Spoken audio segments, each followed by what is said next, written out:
Kisah Para Rasul pasal 27 ayat 1-13. Paulus berlayar ke Roma.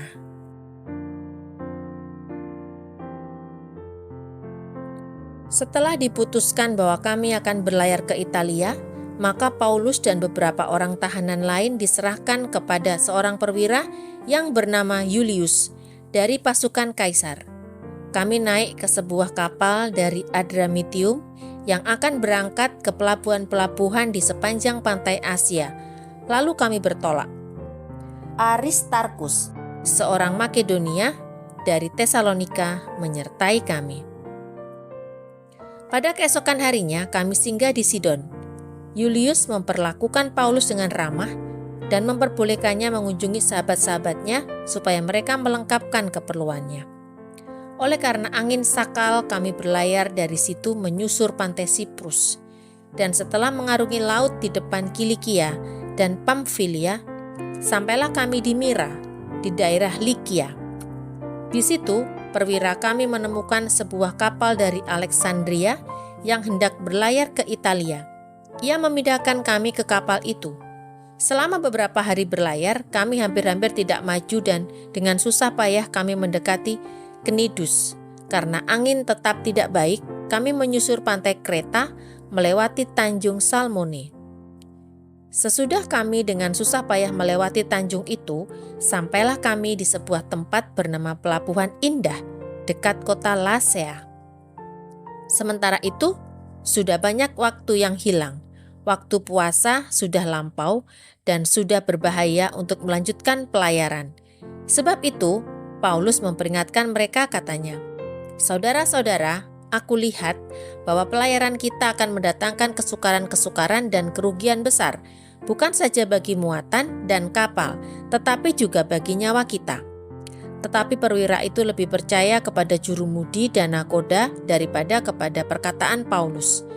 Karena pelabuhan itu tidak baik untuk tinggal di situ selama musim dingin, maka kebanyakan dari mereka lebih setuju untuk berlayar terus dan mencoba mencapai kota Phoenix untuk tinggal di situ selama musim dingin.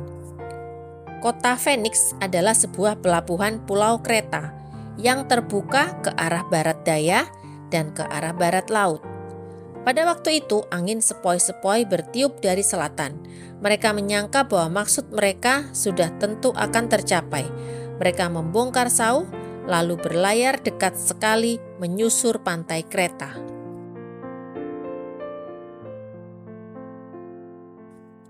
Ayat 14-44. Kapal terkandas.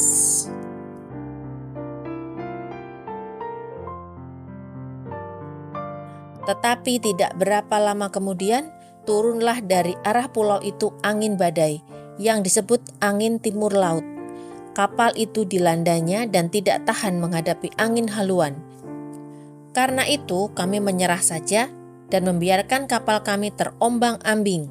Kemudian kami hanyut sampai ke pantai sebuah pulau kecil bernama Kauda. Dan di situ dengan susah payah kami dapat menguasai sekoci kapal itu.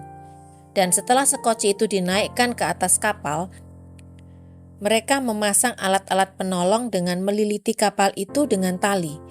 Dan karena takut terdampar di beting Sirtis, mereka menurunkan layar dan membiarkan kapal itu terapung-apung saja.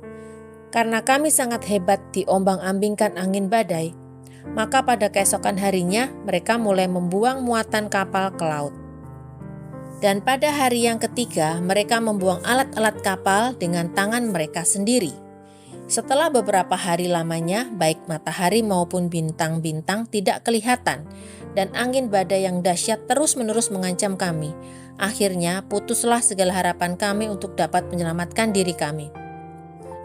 Dan karena mereka beberapa lamanya tidak makan, berdirilah Paulus di tengah-tengah mereka dan berkata, "Saudara-saudara, jika sekiranya nasihatku dituruti, supaya kita jangan berlayar dari Kreta, kita pasti terpelihara dari kesukaran dan kerugian ini.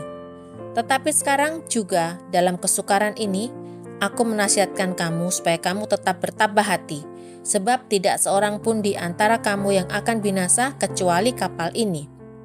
Karena tadi malam seorang malaikat dari Allah, yaitu dari Allah yang aku sembah sebagai miliknya, berdiri di sisiku. Dan ia berkata, "Jangan takut Paulus, engkau harus menghadap Kaisar.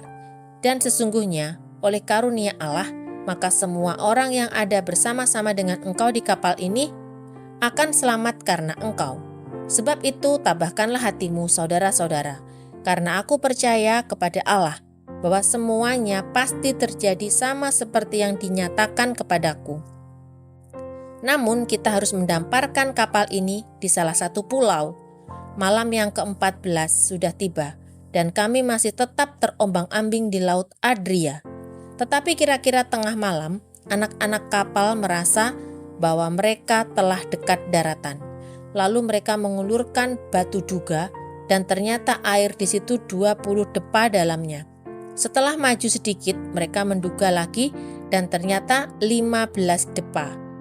Dan karena takut bahwa kami akan terkandas di salah satu batu karang, mereka membuang 4 sauh di buritan, dan kami sangat berharap mudah-mudahan hari lekas siang. Akan tetapi anak-anak kapal berusaha untuk melarikan diri dari kapal. Mereka menurunkan sekoci dan berbuat seolah-olah mereka hendak melabuhkan beberapa sauh di haluan. Karena itu Paulus berkata kepada perwira dan prajurit-prajuritnya, "Jika mereka tidak tinggal di kapal, kamu tidak mungkin selamat." Lalu prajurit-prajurit itu memotong tali sekoci dan membiarkannya hanyut. Ketika hari menjelang siang, Paulus mengajak semua orang untuk makan, katanya, "Sudah 14 hari lamanya kamu menanti-nanti saja, menahan lapar dan tidak makan apa-apa. Karena itu aku menasihati kamu, supaya kamu makan dahulu. Hal itu perlu untuk keselamatanmu. Tidak seorang pun di antara kamu akan kehilangan sehelai pun dari rambut kepalanya." Sesudah berkata demikian, ia mengambil roti, mengucap syukur kepada Allah di hadapan semua mereka, memecah-mecahkannya lalu mulai makan. Maka kuatlah hati semua orang itu, dan mereka pun makan juga. Jumlah kami semua yang di kapal itu 276 jiwa.